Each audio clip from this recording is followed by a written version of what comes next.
மக்கள் தெளிவா இருக்கிறாங்க. 2026 தளபதி தான். திமுக ஆட்சி கண்டிப்பா இல்லைங்க. நீங்க விஜய் ரசிகர்கள் அப்படி சொல்றீங்க? நான் உண்மையா சொல்லணும்னா நான் விஜய் ரசிகர்லாம் இல்ல. எனக்கு சினிமா பிடிக்கும், எனக்கு டேரக்டர் வைஸ் தான் பிடிக்குமே தவிர்த்து தளபதி பிடிக்கும். எனக்கு தளபதி ரொம்ப பிடிச்சது இந்த பிறப்போக்கும் எல்லா உயிருக்குன்ற வார்த்தைக்கு அப்புறம் தான் எனக்கு தளபதி ரொம்ப பிடிச்சது.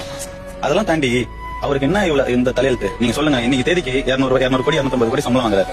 அவர் நினைச்சா எவ்வளவு நிம்மதியா வரலாம். இப்ப எங்க வீட்லயே கேட்டாங்க, எங்க அம்மா கேட்டாங்க, அந்த ஆளுக்கு என்னத்துக்கு இவ்வளவு தலையெழுத்து, அவனுக்கு சம்பாதிச்சு வச்சுட்டான், இப்போ பீக்ல இருக்கிறான், இப்போ ஒரு அடுத்த 10-15 வருஷத்துக்கு அவர் தான் டாப்.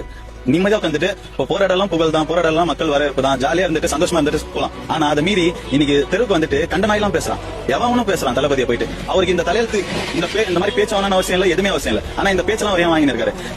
நீங்க வந்து நீங்க மனசாட்சி தொட்டு சொல்லுங்க, அவர் இருக்கிற காசுக்கு எவ்வளவு நிம்மதியா வாழ்க்கலாம். அதை மீறி இன்னைக்கு அவங்ககிட்ட பேச்சு வாங்கி இதெல்லாம் வாங்கினு நிக்கிறதுக்கான காரணம், எனக்கு இவ்வளவு கொடுத்த மக்களுக்கு நான் திருப்பி கொடுத்துட மாட்டேனா?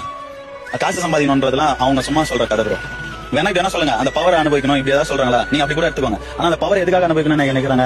அந்த பவர் வச்சு நீங்க இன்னைக்கு வரைக்கும் மக்களுக்கு நல்லது செய்யல. 1000 ரூபாய் எங்க வச்சிருக்கீங்க? எனக்கு உரிமை தவிர உனக்கு உரிமை தவிர 4 வருஷம் விட்டுட்டு மீதி 6 மாசம் இருக்கிறப்போ எல்லாத்தையும் ஓடி செய்றீங்க. ஊரெல்லாம் கிரவுண்ட் தரக்கிறீங்க, ஊரெல்லாம் பார்க் தரக்கிறீங்க, ஊரெல்லாம் ரோடு போறீங்க, பிரிட்ஜ் கட்டுறீங்க, இன்னைக்கு தரக்கிறீங்க. இதெல்லாம் விட்டுட்டு நீங்க அப்பத்துல இருந்து செஞ்சிருந்தா இன்னைக்கு நீங்க பயப்பட வேண்டிய அவசியம் இல்ல. ஓட்டுக்கு 2000 ரூபாய் கொடுக்கலாமா, 3000 ரூபாய் கொடுக்கலாமா, இவன் எவ்வளவு பட்ஜெட் ஒதுக்குறான், எவ்வளவு பட்ஜெட் ஒதுக்குறான், அதுக்கேற்ற மாதிரி கேண்டிடேட் போடலாமா, ஜாதி பார்க்கணுமா, இதை பார்க்கணுமா, எதுவுமே தேவை. நீங்க மக்களுக்கு நல்லது செய்ய ஓடி வந்து உங்களுக்கு ஓட்டு போட போறாங்க.